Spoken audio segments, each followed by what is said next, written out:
Trucking along here on HQ Spotlight, and we are back in the NFL Draft Prospect Spotlight, this time with corner Mansoor Delane out of LSU. Delane ran a reported 4.38 40-yard dash during LSU's Pro Day. Don't know if Emory is that fast, but we are happy to have you back with us, Emory Hunt, as we step back into the Draft Prospect Spotlight with you. So let's get into this Mansoor Delane profile. What are his strengths? He is an elite level athlete, and that's A+ athleticism. That right there in and of itself gets you in the conversation. But when you combine that with tremendous versatility, you love that about his game. And the technique is tremendous. He has a great bail technique, and I hate bail technique because you're just yielding receptions. Everybody wants to play it, but they can't get back quick enough to make a play on the ball. But he can. So he's elite in terms of his quickness, his burst, his explosiveness, and he's also versatile. He can play outside corner, he can play slot corner, and because of that versatility, it now allows him to be attractive to a lot of teams because he may have to jump in and be a nickel back right out of the gate before going to the outside. And his ball awareness is where you want it to be. Sometimes these defensive backs get afraid when the ball comes their way. Not him. He embraces that challenge. He attacks the football going downhill. He can turn the ball over. So he has great ball awareness, ball instincts, just an all-around great player. That's high currency when you got a corner that you can move around like that. Now, we talked about the strengths. We've got to do the weaknesses as usual. Are there some that stand out or that you really want to talk about when it comes to him? Well, we talk about strengths, right? And therein lies how we're going to start this portion of the segment because I feel like he still has room to get stronger in terms of at the catch point with these big physical wide receivers that he's going to see on a consistent basis at the NFL level. So improving his play strength is something that he's going to have to do. And on top of that, that probably ties into why his tackling technique isn't the best. A lot of times we see him ankle bite a little bit. He will shoot low and try to grab a guy's ankle, and the running back or the receiver will step out that tackle. He has to be a little bit more confident in butting up shoulder to shoulder, face mask to face mask, and getting the guy on the ground. So maybe if he's a little bit stronger, then subsequently his tackling technique will improve. But that's the only questions I have about a cornerback, whether or not he's strong or can tackle. I have no questions about his ability to cover or catch the football. So if those are my concerns, those are champagne problems that I'm worrying about with Mansoor Delane. But I was going to say, don't you want a corner that's physical? You do, but I mean, that's like saying I want a receiver that blocks. Yeah, that's nice, but you better catch this doggone football. You know, and so for a cornerback, yeah, you got to tackle. They'll run at you. I get it. You can throw your body in the way and kind of create a matchup, but man, make sure you cover this dude that runs 4-3 down the field, and that's something he can do 10 times out of 10. All right. Well, who can do that in the league right now that you feel like is the comp for Mansoor? People tune in to CBS Sports Network and CBS Sports HQ because we are a wealth and depth of knowledge. So it's not a current player.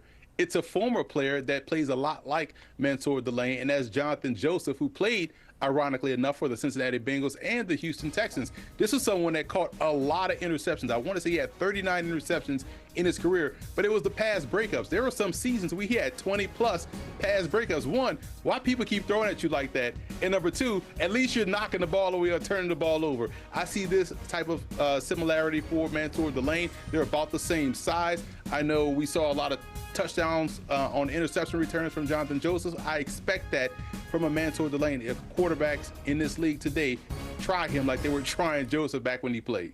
I was just going to say that they tried him, but he came up with the pass breakups of the pups anyway. All right, let's find the best fit for Mansoor Delane. Do you like the idea of the Ravens taking him with that 14th overall pick? I really do. And if he's there, I think that's an ideal pick for Baltimore because you have Marlon Humphrey, whom you drafted in the first round in 2017. So he's getting up there in age. He's not as fast as he once was. I think this would be a great fit to kind of plan ahead because you have a Marlon Humphrey and also a Nate Wiggins out there. And now you could throw a Mansoor Delane inside in the slot to compete with those guys as well. And Chidobe Awuzie as well, who played better than Humphrey in my opinion. So this is an area of need for Baltimore, and you get a chance to get the best one out there in Delane. All right, we touched on the Dolphins in our previous segment on offense. Defense obviously has some needs too, and they have that 11th and 30th pick. How could he fit in Miami? He'd be a plug-and-play starter. We talk about a team that has one player on the roster, and that's Malik Willis, right? And we build from there. And so, but this team let a lot of guys go, and they brought in a lot of free agents. Now, I'm a big fan of Jason Marshall, whom they drafted last year, the cornerback out of Florida, but they need more. And Marshall's going to get an opportunity to start. And so here comes Delane, could be a starter on the opposite side. So that just would be an ideal fit. And it's a premium position. And you can take him high where the Dolphins pick initially with their first of 2 first-round picks. So him going to Miami, instant starter on the outside and a tremendous playmaker as well. All right, earlier when we talked about the Browns, we also talked about Denzel Boston, and the Browns have the 6th and 24th overall pick. You said the Browns should use that 24th overall pick on Boston. So with the 6th, is Mansoor Delane the guy that they take?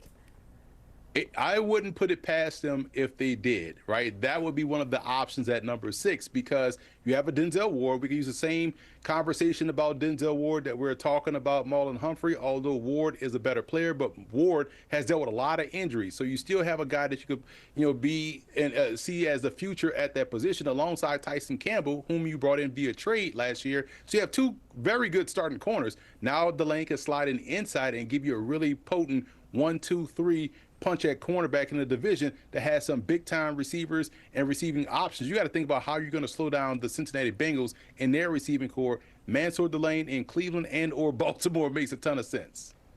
1 + 1 = 2, right? No. Okay. Definitely. Let's talk about the Chiefs then. They've got the 9th and 29th overall picks. How would he fit in on that roster?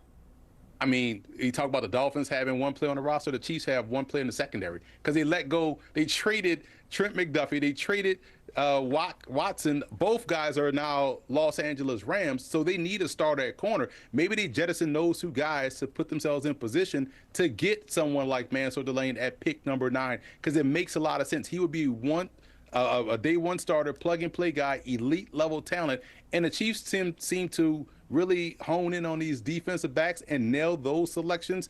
It wouldn't surprise me to see Mansoor Delane be one of those picks out the 2 first-round picks that they have in the upcoming draft. All right, you said the Browns should take Delane to stop the Bengals, but now the Bengals, they've got the 10th overall pick in the draft. Do they take a Delane? You would think they should, right? Because the Bengals seem to nail offensive picks, but they've nailed these defensive back picks as well. DJ Turner, Dax Hill, and now you add a Mansoor Delane in the slot. Whew, that's cooking with gas right there. I feel like that would be a great fit for Mansoor Delane because of how exceptional he is in terms of being a matchup player. So now you get creative in how you move Dax Hill around, who's also a very versatile guy, and now DJ Turner. So they've done a good job in attacking the ball. They're very good in the secondary, in my opinion. And now you add someone out there in Delane to go along with those 2 other guys. That's a legit, solid secondary.